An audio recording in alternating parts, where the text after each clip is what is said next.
Okay, so we're taking a color that is a neutral color that is going to be similar to the colors that we're going to be using on there. And I actually used a little bit of water to make this a tiny bit thinner. And that color that I'm using there is Yellow Deep and Sienna. Sienna is the reddish brown color, so I just mixed the Yellow Deep and the Sienna together to make kind of this uglyish yellow color, yellow brown. So I'm just outlining everything that I lightly penciled in. Remember, your pencil lines have to be really light because you don't ultimately want to see them underneath your painting. I'm going to fast forward it so you can see it through to the end. Okay, so I'm going to go right to the iris and the pupil.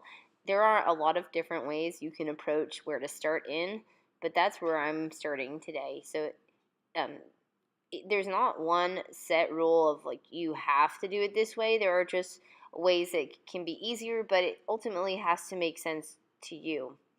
So here I am filling in that pupil, and I'm using black, but I'm mixing in another color to the black. So I mixed a little bit of phthalo blue, I believe, into the black for the pupil. And remember, you want to try and get that pupil to be a perfect circle. It's the bullseye within the iris there. Okay, so now I'm going to that kind of ring around the iris. Now, the iris color is kind of dependent on you.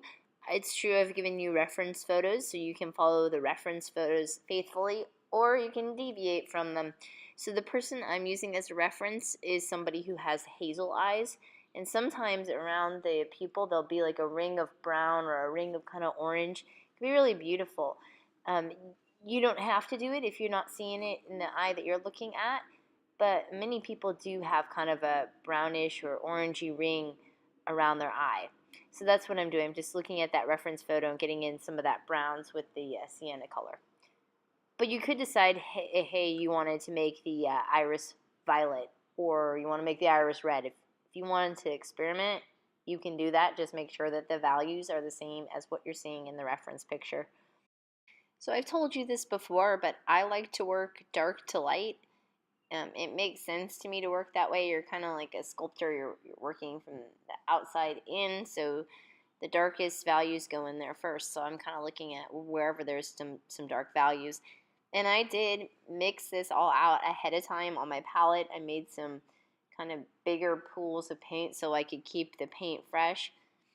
Going back into that iris, on any eye that you paint, it should be darker at the top part of the iris, and as it goes down, it should get a little bit lighter.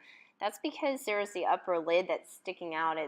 It's protruding a little bit above the eyeball itself, and it's casting a shadow. It's just like a porch that is extended beyond the eye itself, so there's a shadow there. So it's not as illuminated as the bottom iris, part of the iris. So I'm working on hazel, so the hazel color mixtures I'm using is I'm taking the ultramarine, taking some sienna and some yellow deep, mixing those together, and you want to get a variety of colors. Remember that the iris kind of has a rim or an edge around it that's a little bit darker.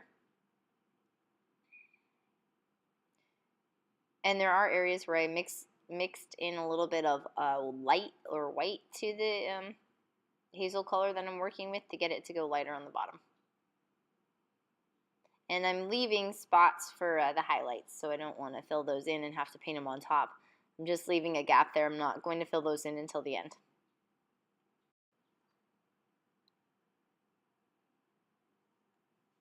Okay, so now I'm going into that caruncle part of the eye. That's the part near your nose. It's a pink part. You don't want to forget that.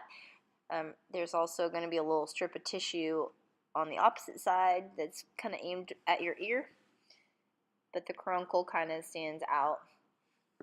And it's got some violets and it's got some peachy pinks, some coral colors in it, so you just have to be aware of that. So I'm going to the opposite side, so I'm working on the left side of the eye right now, and I'm getting some of that cast shadow that's thrown onto the eyeball from the eyelid using kind of a purpley gray mixture. I'm getting that on the top there, and I put in a little bit of that muscle tissue that's we were just talking about. Put that Alright, so now I'm going to go to the eyebrow, and I was mixing some umber and ultra for that, but of course it's going to depend on who you're painting, because you might have someone who has a fairer eyebrow, so it might be a blonde eyebrow or a red eyebrow. You're just going to have to be observant. And the paint goes onto white paper really thinly. You can see that's really transparent, so I'm going to be layering that up. So if I don't get it right the first time, it's not that big of a deal. You can hit it up on another pass. So I think by the time I was finished with the painting, I painted over those eyebrows 3 to 4 times and got it looking solid. You don't want it to look transparent at all anywhere within that painting or any painting you make. Okay, so I'm just reinforcing that crease. Remember, most eyelids do have a crease in them or on them. And think about how your own eyelid looks. Do you have a crease, and where is it? How close to the actual eyelid is it? So those are things you have to ask yourself when you're painting an eye. And I mentioned before that I had pre-mixed a lot of these colors so that they were ready to go. It makes it easier if you do it that way. So that's some of the color I mixed ahead of time. And I use the palette knife to mix with. I think it's a better tool than your brush, and your brush hairs won't suffer as much if you use the palette knife. I also hold the palette knife with the paint on it next to the image I'm referencing or object I'm referencing and close one eye to check the color, see how close it is to the color. So usually the eye socket, it's an indentation, it's kind of like a cave, so that's where it's going to be a little bit darker on the eye. Eyelid 2 is going to have a little bit of shading there. The middle part is going to be pretty light according to this picture. And that's usually true of most lighting, that you're going to have it be lightest in the middle of the eyelid.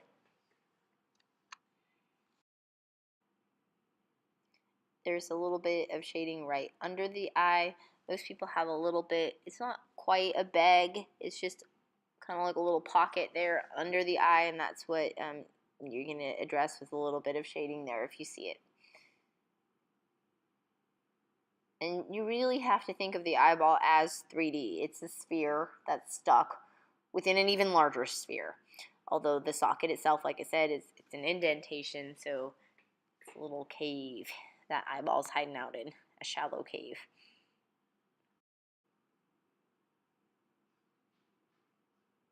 So I'm looking for any change in value within the eye.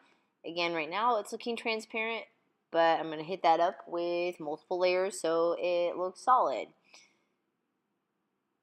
And I am kind of dabbing. I'm doing a short brush stroke when I'm doing this. And I'm trying to blend a little bit, but if it's not perfect, it's not that big of a deal. And I am curving my brush stroke, trying to wrap it around the form, the eye socket. Okay, so I worked this a little bit more off camera. I got another coat on the eyebrow, a little bit more on the highlight. We're going to be working towards the mid-tones and highlights next. So you want to look for a good mid-tone. When you're doing skin tone, good colors to use, well, for any person, is sienna, umber. I had white, of course, red, just bright red, and ultramarine. There is blue in skin tone, so you need to check that. Like in this side that I'm looking at, there's some purple hues to it as well, so I was using purple too. And on the forehead, you're going to get a gradient. You want to think of that forehead as a semi-sphere. So it's going to be darker on one side, and towards the middle, it should get progressively lighter and lighter. So I have saved all my lighter shades for towards the end, so for here. So I'm looking carefully at that reference photo. I'm comparing one value to the next. For instance, that shadow that's right beneath, or that highlight that's just right beneath the eye, I'm comparing it to the highlight that's on the forehead, comparing it to the one that is on the upper lid. And I have to figure out, okay, which one's brighter, which one's a little bit duller. How do I adjust that to make it look believable? Adding a little bit of yellow there to the highlight. You do want to look at the colors that you're seeing there. Is Is there yellow there? Is it peachy? Is there more pink, magenta? What do you see there? So I haven't done anything yet to the white of the eye. That's going to change in a little bit. You do want to make sure you get that lower lid. That's the lid itself. You can see like kind of an edge to it. You want to get that into, it's usually light pink.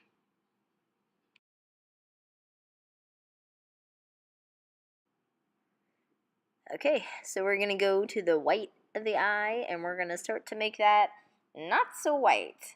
So I actually went a little too dark there, so I'm just going to add a little bit of white to it, mix it right there and correct it. But the white of the eye is usually not pure white. You don't want to make glaring blood vessels either, but you do want to make sure that it looks like the image. So it's going to have some light gray in it, maybe a hint of pink, even some yellows, but you don't want to leave it pure white. Even if it is pure white and you see it, you want to tint it or add a hue to your tint. So you take white, maybe a little bit of yellow to it, so it has some kind of flavor to that white. So anyway, on this eye, it's darker on the left. On the right-hand side of the white of the eye, it's more bright, more intense, but I'm still putting in some yellow white right there, white and yellow, and a little bit of gray in there too. And remember, the eye is a ball pictured as an actual sphere. Okay, so I added another layer while off camera, so you didn't have to watch me do it all over again. So it looks a little bit more solid. I'm going to be going to the highlights that are on the iris itself, so that kind of shine.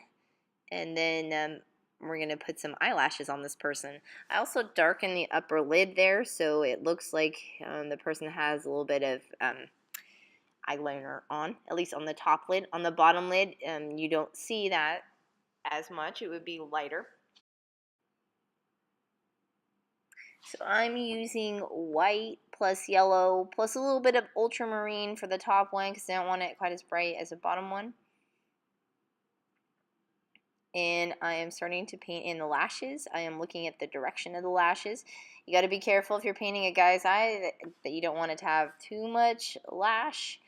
And I'm not drawing every single or painting in every single lash there. I'm just getting kind of a generalization, and I'll probably adjust it. You do have to pay attention to the direction.